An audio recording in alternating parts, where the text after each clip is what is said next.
ಸಮಯ ಅರ್ಧರಾತ್ರಿ 12:30 ಆಗಿದೆ. ಎಲ್ಲೂ ಜನಸಂಚಾರವೇ ಇರಲಿಲ್ಲ. ಆ ನಿಶ್ಶಬ್ದವಾದ ರಸ್ತೆಯಲ್ಲಿ ಅಂತ ಕಾರೊಂದು ಅತಿ ವೇಗವಾಗಿ ನುಗ್ಗುತ್ತಿತ್ತು. ನಿಗದಿತ ವೇಗದ ಮಿತಿಗಿಂತ ದುಪ್ಪಟ್ಟು ವೇಗದಲ್ಲಿ ಆ ಕಾರು ಚಲಿಸ್ತಿತ್ತು. ಅದು ಕಪ್ಪು ಬಣ್ಣದ ದೊಡ್ಡ ಕಾರಾಗಿತ್ತು. ಕಾರ್ ಡ್ರೈವ್ ಮಾಡ್ತಿದ್ದ ಅವನ ಕಣ್ಣುಗಳು ಕೋಪದಿಂದ ಕೆಂಪಗಾಗಿದ್ವು. ಕೈ ನರಗಳು ಉಬ್ಬಿ ಕಡುಬಣ್ಣಕ್ಕೆ ತಿರುಗಿ ಹೊರಗಡೆ ಎದ್ದು ಕಾಣಿಸ್ತಿತ್ತು. ಅದು ಅವನ ಬಿಳಿ ಕೈಗಳ ಮೇಲೆ ಆ ನರಗಳು ಸ್ಪಷ್ಟವಾಗಿ ಕಾಣಿಸ್ತಾ ನೋಡೋರಿಗೆ ಭಯ ಹುಟ್ಟಿಸುವಂತಿದ್ವು. ಈಗ ಅವನು ಯಾವುದರ ಬಗ್ಗೆ ಯೋಚಿಸ್ತಿದ್ದಾನೋ ಅವನಿಗೆ ತಿಳಿತಿರ್ಲಿಲ್ಲ. ಪಕ್ಕದಲ್ಲಿ ಕೂತಿದ್ದ ಹುಡುಗಿ ಮಾತ್ರ ಅವನ ಕಡೆ ಭಯದಿಂದ ನೋಡ್ತಾ ಇದ್ಲು. ನನ್ನ ಕಡೆ ನೋಡೋ ಧೈರ್ಯ ಮಾಡಬೇಡ, ಗಂಭೀರವಾಗಿ ಹೊರಹೊಮ್ಮಿದವು ಅವನ ಮಾತುಗಳು. ಆ ಮಾತುಗಳಲ್ಲಿದ್ದ ಗಾಂಭೀರ್ಯಕ್ಕೆ ಹೆದರಿ ಆ ಹುಡುಗಿ ತಲೆಯನ್ನು ತಗ್ಗಿಸ್ಬಿಟ್ಲು. ಆಕೆ ತಲೆ ತಗ್ಗಿಸ್ತಿದ್ದಂತೆ ಅವನಿಗೆ ಕೋಪ ಇನ್ನಷ್ಟು ಹೆಚ್ಚಾಗೋಯ್ತು. ಕಾರ್ ಸ್ಟೀರಿಂಗ್ ಮೇಲೆ ಜೋರಾಗಿ ಒಂದು ಗುದ್ದು ನೀಡಿದ. ಭಯದಿಂದ ಕಿವಿಗಳನ್ನ ಮುಚ್ಚಿಕೊಂಡು ಮುದುಡಿ ಕೂತ್ಲು ಆ ಹುಡುಗಿ. ಇಬ್ಬರ ಮಧ್ಯೆ ಮೌನ ಆವರಿಸಿತ್ತು. ತನ್ನ ಪರಿಸ್ಥಿತಿ ಏನಾಗುತ್ತೋ ಅಂತ ಈಗ ಆ ಹುಡುಗಿಗೆ ಅರ್ಥ ಆಗ್ತಾ ಇರಲಿಲ್ಲ. ಅವಳ ಕಣ್ಣುಗಳು ಮಾತ್ರ ನಿಲ್ಲದೆ ಧಾರೆ ಧಾರೆಯಾಗಿ ಹರಿತಾನೇ ಇದ್ವು. ಇವನೇನು ಲೆಕ್ಕಿಸ್ದೆ ತನ್ನ ಡ್ರೈವಿಂಗ್ ಕಡೆಗೆ ಗಮನ ಹರಿಸ್ತಾ ಸಾಕ್ತಿದ್ದ ಅವನು. ಒಂದು ಅರ್ಧ ಗಂಟೆ ಪ್ರಯಾಣದ ನಂತರ ಇಂದ್ರಭವನದಂಥ ಒಂದು ದೊಡ್ಡ ಮನೆ ಮುಂದೆ ಕಾರ್ ಬಂದು ನಿಂತ್ಕೊಂತು. ಆಗಲೇ ಮನೆಯ ಹೊರಗಡೆ ಸುಮಾರು 20-30 ಜನ ಕೆಲಸದವರು ಭಯದಿಂದ ಕೈಗಳನ್ನ ಹಿಸುಕೊಳ್ತಾ ನಿಂತಿರೋದು ಅವನಿಗೆ ಕಾಣ್ತು. ಕಾರ್ ಇಳಿದು ಅವರ ಕಡೆ ಕೋಪದಿಂದ ನೋಡ್ತಾ, ಅವಳನ್ನ ಕರ್ಕೊಂಡು ಮನೆ ಒಳಗಡೆ ಬನ್ನಿ ಅಂತ ಮತ್ತೊಂದು ಮಾತುಗೂ ಅವಕಾಶ ನೀಡದೆ ಒಳಗಡೆ ಹೆಜ್ಜೆ ಹಾಕ್ತಾ ಅವನು. ಇಬ್ಬರು ಹುಡುಗಿಯರು ಹೋಗಿ ಆಕೆಯನ್ನು ಕರ್ಕೊಂಡು ಒಳಗಡೆ ಬಂದರು.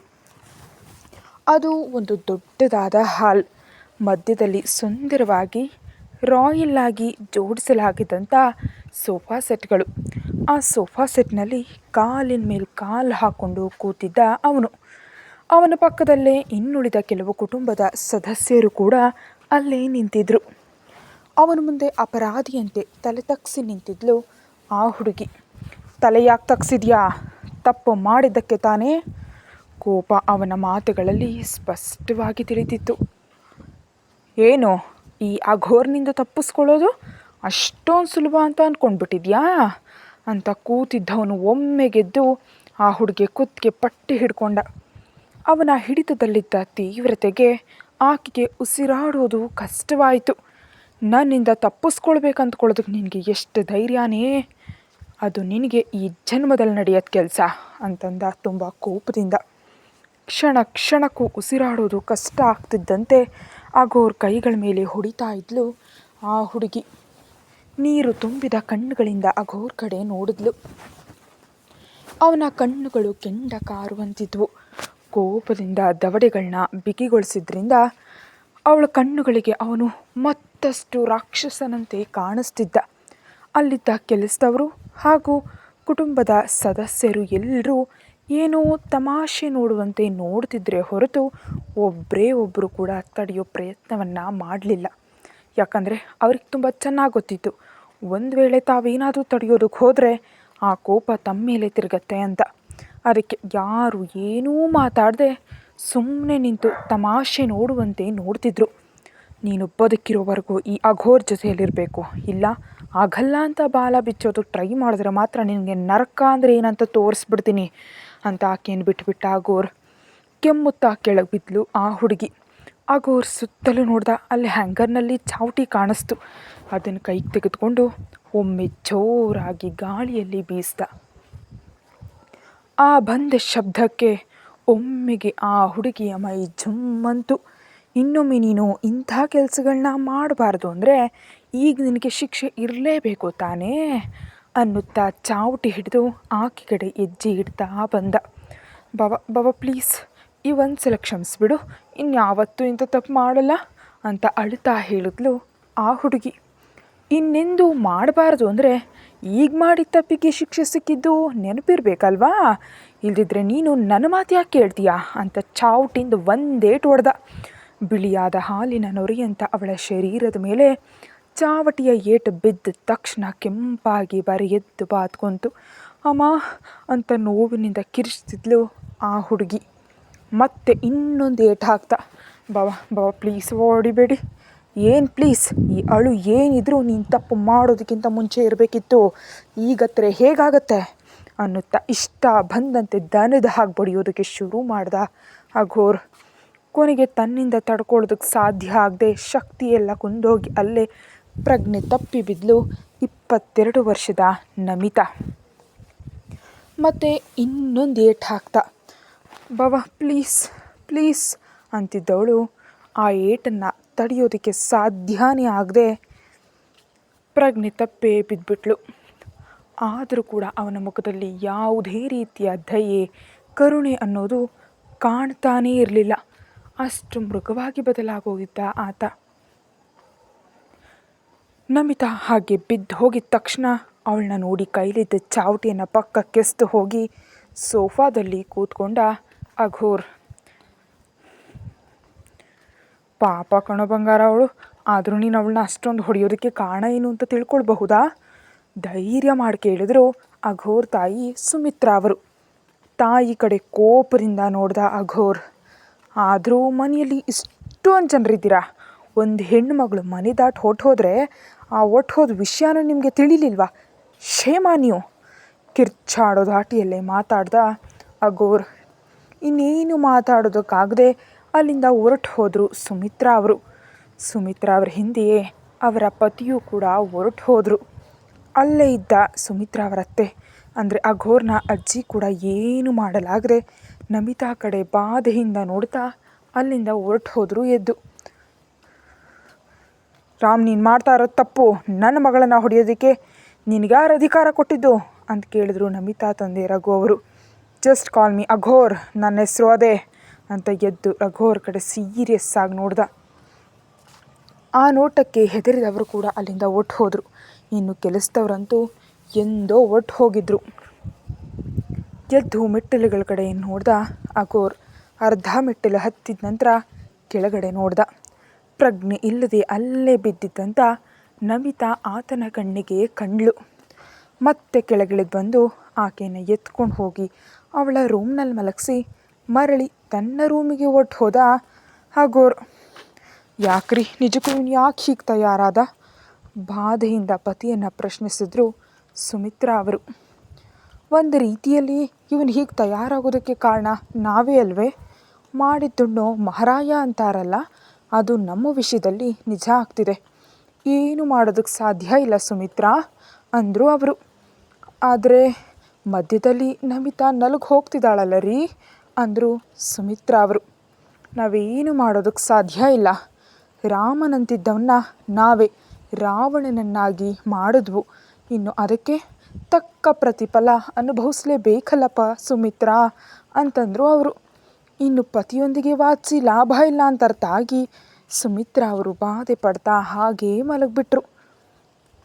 ಇತ್ತ ಮಂಚದ ಮೇಲೆ ಮಲಗಿದ್ದಂಥ ಅಘೋರ್ ಮೊಬೈಲ್ ಪದೇ ಪದೇ ರಿಂಗ್ ಆಗ್ತಾನೇ ಇತ್ತು. ಈ ಸಮಯದಲ್ಲಿ ಯಾರು ಅಂದ್ಕೊಳ್ತಾ ಫೋನಲ್ಲಿ ಬರ್ತಿದ್ದ ಕಾಲ್ನ ರಿಸೀವ್ ಮಾಡ್ದ ಅಘೋರ್. ಅತ್ತ ಕಡೆಯಿಂದ ಅವ್ರು ಏನು ಹೇಳಿದ್ರೋ ಗೊತ್ತಿಲ್ಲ, ಆದರೆ ಒಮ್ಮೆಗೆ ಅಘೋರ್ನ ನಿದ್ರೆಯ ಮಂಪರೆಲ್ಲ ಆರೋಯ್ತು. ನಾನು ತಕ್ಷಣ ಬರ್ತಿದ್ದೀನಿ, ಅವನ್ನ ಕಟ್ ಹಾಕಿಡಿ ಅಂತಂದ ಅಘೋರ್. ಹಾಂ ಸರ್ ಅನ್ನುತ್ತಾ ಕರೆ ಕಟ್ ಮಾಡ್ದ ಅತ್ತ ಕಡೆಯಿಂದ ಮಾತಾಡ್ತಿದ್ದಂತಹ ವ್ಯಕ್ತಿ. ತಕ್ಷಣ ಎದ್ದು ಡ್ರೆಸ್ ಚೇಂಜ್ ಮಾಡಿಕೊಂಡು ತನ್ನ ಬಳಿ ಇದ್ದ ಲೈಸೆನ್ಸ್ ಹೊಂದಿದ ಪಿಸ್ತೂಲ್ ತೆಗೆದುಕೊಂಡು ಅಲ್ಲಿಂದ ಹೊರಟ. 1 ಗಂಟೆಯ ಸುದೀರ್ಘ ಪ್ರಯಾಣದ ನಂತರ ಒಂದು ಪಬ್ ಮುಂದೆ ಕಾರ್ ಬಂದು ನಿಂತ್ಕೊಂತು. ಅಘೋರ್ ಕಾರ್ ನಿಂತ ತಕ್ಷಣ ಇಬ್ಬರು ವ್ಯಕ್ತಿಗಳು ಬಂದು ಅಘೋರ್ ಕಾರ್ ಡೋರನ್ನು ಓಪನ್ ಮಾಡಿದ್ರು. ಸ್ಟೈಲಾಗಿ ಹೊರಗೆ ಹಿಡ್ದ ಅಘೋರ್. ಎಲ್ಲಿದ್ದಾನೆ? ಗರ್ವ ಅವನ ಮಾತುಗಳಲ್ಲಿ ಸ್ಪಷ್ಟವಾಗಿ ತಿಳಿತಾ ಇತ್ತು. ಒಳಗಡೆ ಸರ್ ಅಂತ ಭಯದಿಂದ ನಡುಕ್ತಾ ಬಂದವು ಅವರ ಮಾತುಗಳು. ಒಳಗಡೆ ನಡೆದ ಅಘೋರ್. ಅಲ್ಲಿ ಒಂದು ಕಂಬಕ್ಕೆ ಒಬ್ಬ ವ್ಯಕ್ತಿಯನ್ನು ಕಟ್ಟಾಕಲಾಗಿತ್ತು. ಮೈಯೆಲ್ಲ ಚೆನ್ನಾಗಿ ಬಿದ್ದ ಏಟುಗಳಿಂದ ರಕ್ತ ಸುರಿತಾ ಪ್ರಜ್ಞೆ ತಪ್ಪೋ ಸ್ಥಿತಿಯಲ್ಲಿದ್ದ ಆ ವ್ಯಕ್ತಿ. ಅವನ್ನ ನೋಡ್ತಿದ್ದಂತೆ ಅಘೋರ್ ಕಣ್ಣುಗಳು ಕೋಪದಿಂದ ಕೆಂಪಾಗ್ತಿದ್ವು. ಕೋಪದಿಂದ ಅವನ ಕಡೆ ನಡೀತಾ ಅಲ್ಲೇ ಪಕ್ಕದಲ್ಲಿದ್ದ ಒಂದು ಕಬ್ಬಿಣದ ರಾಡ್ ತೆಗೆದುಕೊಂಡು ಆ ಹುಡುಗನ ತಲೆ ಮೇಲೆ ಜೋರಾಗಿ ಒಂದು ಹೊಡೆದ. ಕೂದಲಿನಿಂದ ರಕ್ತ ಧಾರೆ ಧಾರೆಯಾಗಿ ಹರಿಯತೊಡಗಿತು. ಆದರೂ ಅಘೋರ್ ಕಣ್ಣುಗಳಲ್ಲಿ ಕೋಪ ಮಾತ್ರ ಕಡಿಮೆನೇ ಆಗ್ತಾ ಇರಲಿಲ್ಲ. ಏನೋ ನೀನು ಯಾರ ಜೊತೆ ಇಟ್ಕೊಂಡಿದ್ಯಾ ಅಂತ ನಿನಗೆ ಗೊತ್ತಾಗ್ತಿಲ್ವಾ? ಅಘೋರ್, ಈ ಅಘೋರ್ ಜೊತೆ ಇಟ್ಕೊಂಡಿದ್ಯಾ ನೀನು. ಮತ್ತು ಅಘೋರ್ ಸುಮ್ಮನೆ ಬಿಡಲ್ಲ ತಾನೇ, ನೀನು ಆಸೆ ತೀರಿಸಲೇಬೇಕಲ್ಲ. ಇನ್ನೊಮ್ಮೆ ನಮಿತಾ ತಂಟೆಗೆ ಬರಬೇಕಂದ್ರೂ ನೀನು ಮೊದಲು ಹೆದರಬೇಕು. ಹಾಗಾಗಬೇಕು ಅಂದರೆ ನೀನು ಬದುಕಿರಬೇಕಾಗಿಲ್ಲ. ನಿನ್ನನ್ನು ಈ ರಾತ್ರಿ ಪಾರ್ಸೆಲ್ ಮಾಡಿ ನರಕಕ್ಕೆ ಕಳಿಸ್ಬಿಡ್ತೀನಿ ಅಂತ ತನ್ನ ಕೋಪ ತೀರೋವರೆಗೂ ಬಡಿತಾನೇ ಇದ್ದ ಅಘೋರ್ ಅವನಿಗೆ. ಅವನು ಆ ಏಟುಗಳನ್ನ ತಡ್ಕೊಳ್ಳೋದಕ್ಕಾಗದೆ ಕಿರ್ಚುತ್ತಾ ಪ್ರಜ್ಞೆ ತಪ್ಪಿ ಬಿದ್ದು ಹೋಗ್ಬಿಟ್ಟ. ಆಗಲೂ ಸಹ ಅವನ ಮೇಲಿದ್ದಂತಹ ಕೋಪ ಕಡಿಮೆಯಾಗದಂತೆ ಬಡಿತಾನೇ ಇದ್ದ ಅಘೋರ್ ಒಬ್ಬ ಹುಚ್ಚನಂತೆ ಹೊಡೆದು ಹೊಡೆದು ಒಂದು 10 ನಿಮಿಷಕ್ಕೆ ಕೈಯೆಲ್ಲ ಜುಮ್ಮೆಂದಂತಾಗಲು ರಾಡನ್ನು ಕೆಳಗೆ ಎಸೆದುಬಿಟ್ಟ. 1-2 ನಿಮಿಷಕ್ಕೆ ಅವನ ಮನುಷ್ಯರಲ್ಲಿ ಒಬ್ಬನು ಭಯದಿಂದ ಮುಂದೆ ಬಂದು, ಸರ್, ಅದು ಅದು ನಿಮ್ಮ ಕೈಗೆ ಪೆಟ್ಟು ಬಿದ್ದಿದೆ ಸರ್, ರಕ್ತ ಬರ್ತಿದೆ ಅಂತಂದ ಹೆದರ್ತಾನೆ. ಆಗ ತನ್ನ ಕೈಯನ್ನು ನೋಡಿಕೊಂಡ ಅಘೋರ್.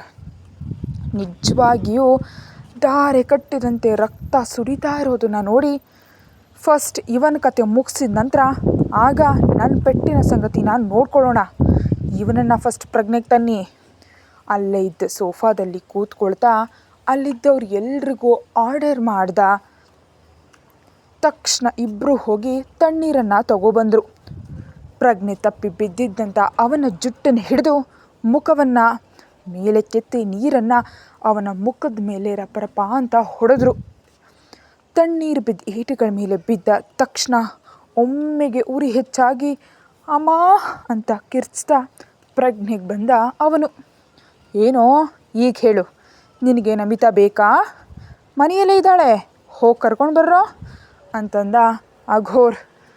ಬೇಡ ಬೇಡ, ನನಗೇನು ಬೇಡ ಅಂತಂದ ಅವನು ತುಂಬಾ ಭಯದಿಂದ ನಡುಕ್ತಾ. ಅವನ ಭಯವನ್ನು ನೋಡ್ತಾ ಇದ್ದಂತೆ ಕ್ರೂರವಾದ ನಗು ಬಂದು ಕೂತ್ಕೊಂತು ಅಘೋರ್ನ ತುಟಿಗಳ ಮೇಲೆ.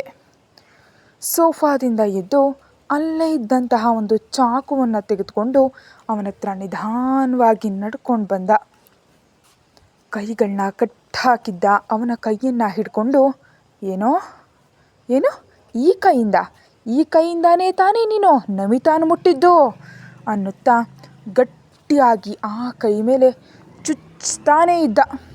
ಅವನ ಕಿರುಚಾಟ ಆರ್ತನಾದಗಳು ಆ ಪಬ್ ತುಂಬ ಪ್ರತಿಧ್ವನಿಸ್ತಿದಂತೆ ರೀಸೌಂಡ್ ಬರುವಂತೆ ಕೇಳಿಸ್ತಾ ಇತ್ತು. ಈಗ ಮುಟ್ಟೋ ನೋಡೋಣ, ಮುಟ್ಟೋ, ನಿನಗೆ ಹಿಂದೆ ಎಚ್ಚರಿಕೆ ನೀಡಿ ಬಿಟ್ಟಿದ್ದೆ ತಾನೇ. ಈ ಸಲ ನಮಿತಾ ತಂಟೆಗೆ ಬಂದರೆ ಚೆನ್ನಾಗಿರಲ್ಲ ಅಂತ ಹೇಳಿದ್ದೆ ತಾನೇ. ಆದರೆ ನೀನು ನಾನು ಹೇಳಿದ್ದನ್ನು ಲೆಕ್ಕಿಸ್ಲಿಲ್ಲ ಅಲ್ವಾ? ಹಾಗಿರುವಾಗ ಈ ಅಘೋರ್ ಯಾರು ಅಂತ ತೋರಿಸ್ಬೇಕಲ್ಲ ನಿನಗೆ. ಹಾಗೆ ತೋರಿಸ್ತಿದ್ರೆ ನನ್ನ ಮೌಲ್ಯ ಕಮ್ಮಿ ಆಗಿಬಿಡಲ್ವಾ ಅನ್ನುತ್ತಾ ಶರೀರದ ತುಂಬ ಎಲ್ಲೆಂದರಲ್ಲಿ ಕತ್ತಿಯಿಂದ ಗಾಯ ಮಾಡ್ತಾ ಮೈಯೆಲ್ಲ ರಕ್ತ ಸಿಕ್ತಗೊಳಿಸ್ತಿದ್ದ ಅಘೋರ್. ಅವನ್ ಮಾತ್ರ ಕಿರ್ಚುತ್ತಾ, ಇನ್ಯಾವತ್ತೂ ನಮಿತಾ ತಂಟೆಗೆ ನಾನು ಬರಲ್ಲ, ಈ ಒಂದ್ಸಲಕ್ಕೆ ಬಿಟ್ಬಿಡಿ ಪ್ಲೀಸ್ ಅಂತ ಬೇಡ್ಕೊಳ್ತಾನೇ ಇದ್ದ ಕಟ್ ಹಾಕಿದಂಥ ಆ ವ್ಯಕ್ತಿ. ನಾನು ಯಾರಿಗಾದರೂ ಒಂದೇ ಒಂದು ಸಲ ಚಾನ್ಸ್ ಕೊಡ್ತೀನಿ, 2ನೇ ಸಲ ಚಾನ್ಸ್ ಯಾವುದೇ ಕಾರಣಕ್ಕೂ ಕೊಡಲ್ಲ. ನಿನಗೀಗಾಗಲೇ ಒಂದು ಸಲ ಚಾನ್ಸ್ ಕೊಟ್ಟಿದ್ದೆ ತಾನೇ, ನೀನೇ ಅದನ್ನು ಸರಿಯಾಗಿ ಬಳಸ್ಕೊಳ್ಳಿಲ್ಲ. ಅದು ನನ್ನ ತಪ್ಪಲ್ವಲ್ಲ. ಈ ಅಘೋರ್ ಹತ್ರ ಒಂದೇ ಒಂದು ಸಲ ಮಾತ್ರ ಕ್ಷಮಾದಾನ ಸಿಗುತ್ತೆ, 2ನೇ ಬಾರಿ ಕ್ಷಮಾದಾನ ಪಡೆಯೋದಕ್ಕೆ ಅರ್ಹತೆ ಇರೋದಿಲ್ಲ ಅನ್ನುತ್ತಾ ತನ್ನ ಬಳಿ ಇದ್ದ ಪಿಸ್ತೂಲ್ ತೆಗೆದು ಪಾಯಿಂಟ್ ಬ್ಲಾಂಕ್ನಲ್ಲಿ ಇಟ್ಟ ಅಘೋರ್. ಸರ್ ಪ್ಲೀಸ್ ಬೇಡ ಸರ್ ಬಿಟ್ಬಿಡಿ ಸರ್ ಪ್ಲೀಸ್ ಅಂತ ಕಿರ್ಚ್ತಾ ಇದ್ದರೂ ಅವನ ಕಿರುಚಾಟವನ್ನು ಸ್ವಲ್ಪನೂ ಲೆಕ್ಕಿಸದೆ ಶೂಟ್ ಮಾಡಿ ತನ್ನ ಮನುಷ್ಯರ ಕಡೆ ನೋಡ್ತಾ, ಇದೆಲ್ಲವನ್ನು ಕ್ಲಿಯರ್ ಮಾಡಿ ಅಂತ ಆರ್ಡರ್ ಮಾಡ್ದ ಅಲ್ಲಿದ್ದವರೆಲ್ರಿಗೂ. ಒಂದು ಸಣ್ಣ ಸಾಕ್ಷಿ ಕೂಡ ಸಿಗಬಾರ್ದು ಅನ್ನುತ್ತಾ ಅಲ್ಲಿಂದ ಹೊರಟು ಹೋದ ಅಘೋರ್. ರಕ್ತ ಸುರಿತಾ ಇದ್ದರೂ ಮರಳಿ ಅಘೋರ್ಗೆ ನೆನಪಿಸುವ ಧೈರ್ಯ ಅಲ್ಲಿದ್ದ ಯಾರಿಗೂ ಇರಲಿಲ್ಲ. ಹಾಗೆ ರಕ್ತ ಸುರಿತಿದ್ರು ಹಾಗೆ ಡ್ರೈವಿಂಗ್ ಮಾಡಿಕೊಂಡು ಮನೆಗೆ ಹೊರಟು ಹೋದ ಅಘೋರ್. ಕತೆ ಮುಂದುವರಿಯುತ್ತೆ. ಹೆಚ್ಚಿನ ವೀಡಿಯೋಗಾಗಿ ಚಾನಲ್ಗೆ ಮೆಂಬರ್ಶಿಪ್ ತಗೊಳ್ಳಿ. ಹಾಗೆ ನಿಮಗೆ ಮೊದಲೇ ಹೇಳ್ತಾ ಇದ್ದೀನಿ, ನಾನು ಒಂದು 2-3 ಸ್ಟೋರಿ ಅಪ್ಲೋಡ್ ಮಾಡ್ತೀನಿ. ಯಾವುದಕ್ಕೆ ವ್ಯೂಸು ತುಂಬ ಜಾಸ್ತಿ ಬರುತ್ತೋ ಆ ಸ್ಟೋರಿನ ನಾನು ಕಂಟಿನ್ಯೂ ಮಾಡ್ತೀನಿ. Thank you. ಹಾಗೆ ಹೆಚ್ಚಿನ ವೀಡಿಯೋನ ನೀವು ಮುಂಚಿತವಾಗಿ ನೋಡಬೇಕು ಅಂತಂದರೆ ಚಾನಲ್ಗೆ ಮೆಂಬರ್ಶಿಪ್ ತೊಗೊಂಡು ನೋಡಿ. Thank you.